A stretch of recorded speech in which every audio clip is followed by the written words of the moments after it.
ചോദിക്കട്ടെ മുജാഹിദീങ്ങളെ, അള്ളാന്റെ ഖുർആനിൽ അങ്ങനെ ആയത്തുകളുണ്ട് കുഫാറുകളെ കുറിച്ച്, അതുപോലെ മുശ്രിക്കീങ്ങളെ കുറിച്ച് ആയത്തുണ്ട്. ആ ആയത്തുകൾ മാത്രമല്ലല്ലോ ഉള്ളത്. അങ്ങനെയുള്ള കുഫാറുകളോട് മുശ്രിക്കീങ്ങളോട് മുസ്ലിമീങ്ങൾ വെച്ച് പുലർത്തേണ്ട നിലപാട് എന്താണ് എന്നും ഖുർആനിലില്ലേ? അള്ളാന്റെ ഖുർആൻ പറയുന്നുണ്ട്, മുശ്രിക്കീങ്ങളായ ആളുകൾ വലോ അശ്റകൂ ലഹബിത അൻഹും മാ കാനൂ യഅമലൂൻ. ഒരാൾ ശിർക്ക് വെച്ച് കഴിഞ്ഞാൽ അവന്റെ നിസ്കാരം തോട്ടിലാണ്, അവന്റെ നോമ്പ് തോട്ടിലാണ്, അവന്റെ ഹജ്ജ് ബാത്തിലാണ്.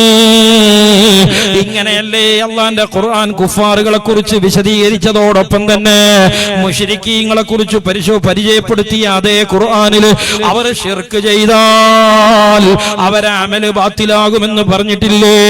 പിന്നെ എന്തുകൊണ്ടാണ് വഹാബികളെ ഇവിടെയുള്ള മുസ്ലിമീങ്ങളിൽ ആ കുഫറും ശിർക്കുമാണെന്ന് നിങ്ങൾ ഉന്നയിക്കുമ്പോൾ അതിന് വിശ്വസിക്കാത്ത മുശ്രിക്കീങ്ങൾക്കെതിരെ ഇറങ്ങിയ ആയത്ത് നിങ്ങൾ തെളിവാക്കുമ്പോ ആ മുശ്രിക്കീങ്ങളോട് സ്വീകരിക്കാൻ പറഞ്ഞതല്ലേ?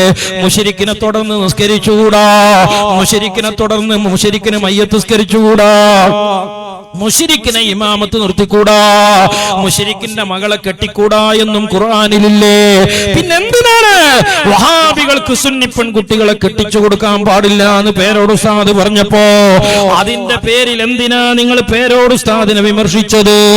ഞങ്ങൾക്കെതിരെ അള്ളാഹുവിന്റെ ഖുർആനിൽ കുഫാർ മുശ്രിക്കിനെതിരെ ഇറങ്ങിയ ആയത്ത് നിങ്ങൾ ഓതുമ്പോൾ അവരുടെ വിശ്വാസം ഞങ്ങളിൽ ഉണ്ടെന്ന് പറയുമ്പോൾ അതേ ഖുർആനിൽ ആ മുശ്രിക്കീങ്ങളോട് സ്വീകരിക്കേണ്ട സമീപനമില്ലേ?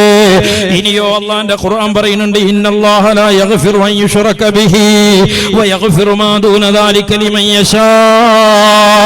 അല്ലാഹു ഏത് പാപങ്ങളും പുറത്തു കൊടുക്കൂ, എന്നാൽ ശിർക്ക് അല്ലാഹു പുറത്തു കൊടുക്കൂല. അതുകൊണ്ടാണ് മുഅ്മിനീങ്ങളെ നമ്മൾ ബഹുദൈവ വിശ്വാസികൾ മരിച്ചാൽ മയ്യത്ത് നിസ്കരിക്കാത്തത്. എന്തേ കാരണം? മയ്യത്ത് നിസ്കാരത്തിൽ നമ്മൾ മയ്യത്തിനെ കൊണ്ടുവന്ന് വെച്ചിട്ട് പറയുന്നത് എന്താണ്? അല്ലാഹുമ്മ ഗ്ഫിർ ലഹു, പടച്ചവനെ ഈ മയ്യത്തിന് പുറത്തു കൊടുക്കണേന്നാണ്. പക്ഷേ മുശ്രിക്കിന് പുറത്തു കൊടുക്കൂല എന്ന് അള്ളാന്റെ പ്രഖ്യാപനമുണ്ട്. അതുകൊണ്ട് ഇങ്ങനെ പൊറുക്കലിനെ തേടുന്ന മയ്യത്ത് നിസ്കാരം മുശ്രിക്കിന് പാടില്ല. ഓ വഹാബികളെ, നിങ്ങളുടെ ഏറ്റവും വലിയ പുരോഹിതനായ ഫൈസൽ മൗലവി, അയാളെ ബാപ്പ മമ്പുറത്ത് നിന്നും പോയി ഫാത്തിഹ ഓതി സിയാറത്തും ചെയ്തിരിക്കുന്ന ആളാണ്. തന്റെ ബാപ്പ മമ്പറത്തെ പൂജാരിയാണ്, മമ്പറം മക്കാമ് കിടത്തിയ വിഗ്രഹാണ് എന്ന് അയാൾ പലപ്പോഴും പ്രസംഗിച്ചു എന്ന് മുജാഹിദുകൾ തന്നെ സാക്ഷ്യപ്പെടുത്തുകയാണ്.